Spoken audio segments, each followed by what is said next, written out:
Welcome to the most realistic racing simulation ever developed for the PC. If you've never played a Papyrus racing sim before, you may be in for a surprise the first time you get out on the track, because in real life, driving a 750 horsepower stock car at the limit isn't easy, and it's not easy to do in the game either. You can't expect to become a master at it overnight. First, you need a solid understanding of the basics, and that's where these driving lessons will help.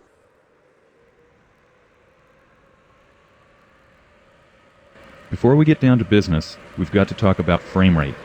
Frame rate is a measure of how many times per second your screen gets redrawn in order to keep pace with the action. To find your frame rate, just press the F key while you're driving.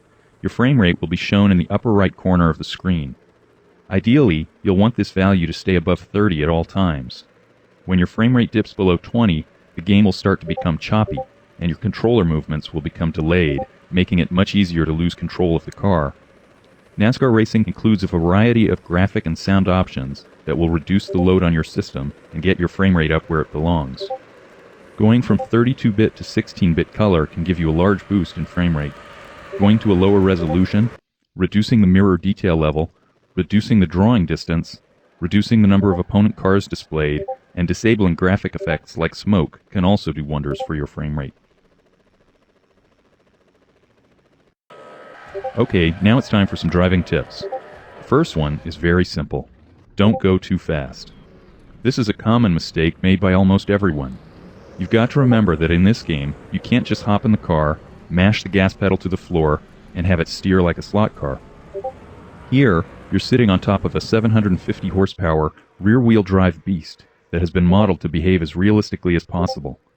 So remember, just like when you first started driving for real, take it easy out there and pay close attention to how the car reacts to your control inputs. You'll want to start out at a nice wide track with long turns that will force you to let up off the throttle. Try Michigan or California for starters. The second driving tip is not as obvious, but it's important to understand. At high speed, the throttle and brake are used to steer the car. In normal low-speed driving, when the tires have plenty of available grip, the steering wheel controls the steering and the throttle and brake control speed. But what happens when the speed increases to where the tires reach the limit of their grip? At that point, the car's rotation is controlled more by how much weight is on the front and rear wheels, not the steering angle. Braking will cause weight to shift to the front of the car, making it want to turn more. Applying the throttle will cause weight to shift to the rear of the car, making it want to turn less. Here's an example. As the car goes through the corner, we'll keep the steering angle the same, but we'll let up on the throttle. Watch as the car pulls to the inside. This time, we keep the steering angle constant, but we'll add some throttle. This time, the car pushes to the outside. When the tires exceed their grip limit and lose traction, the opposite effects occur. Too much brake will cause the car to plow forward and refuse to turn. Too much throttle will cause the rear of the car to snap around and spin. If you want to master car control, and you have to master car control if you want to win races, you'll need to properly anticipate these effects and compensate for them by using the steering wheel. For these reasons, it's important for you to be smooth with the steering, throttle, and brake.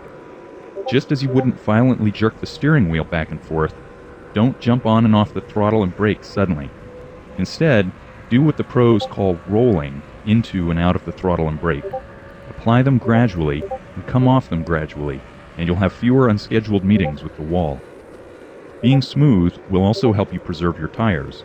That means fewer pit stops, and fewer pit stops will help you win races. Here's another tip that will not only help you out on the racetrack, but out on the street as well. As you're driving around the track, concentrate not on where you are, but on where you will be in the next 4 to 5 seconds. When you see the next corner in the distance, visualize steering into it, taking the correct line through it, and coming out of it.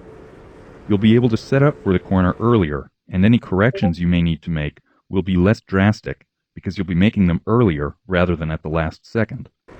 You'll also have more time to avoid any trouble that may be developing up ahead. Look for the shaded racing groove on the track. That will show you the quickest line through each corner. Visualization is definitely important, but don't rely solely on your eyes out there. Your ears are just as important when it comes to getting the most out of your car.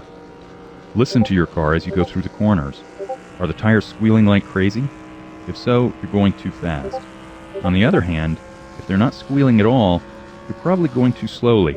You want to shoot for a little bit of squealing, but remember that too much of it can quickly translate to a set of blistered, useless tires. The last fundamental tip we'll cover here is a simple one. Stay out of the garage.